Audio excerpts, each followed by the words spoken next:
处理所有车。收到，该案之后同步通知台电到查。警方赶到路树倒塌现场，拉起长长封锁线，并以无线电呼叫支援。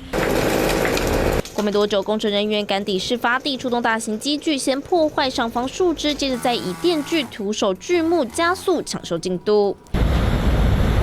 2大棵巨木就这样被连根拔起，占据整个车道，完全无法通行。事发就在25号清晨，台北市中山南路与济南路口，2大棵路树因不敌凯米强风应声倒塌，就连一旁的水泥砖瓦也受损剥落，不难想象现场风速有多大。另外，在松山区也有传出灾情。不止树木倒塌，还当场压在房屋上方，更一度压断电杆及缆线，造成当地14户停电。台电及公园路灯工程管理处也立刻赶到现场，隔离变压器电源，连忙抢修。不过传出灾情的地点也不止双北市区。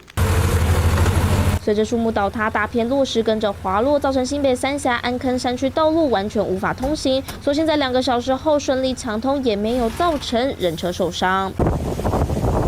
凯米台风侵台，导致各地路树倒塌频传，警消及各单位工程人员都在获报后即刻安排救援，24小时抢修不间断。镜新闻阿公杨麦、黄玉婷、张嘉玉采访报道。立刻下载镜新闻 App， 一手掌握新闻时事，尽善尽美，尽好新闻。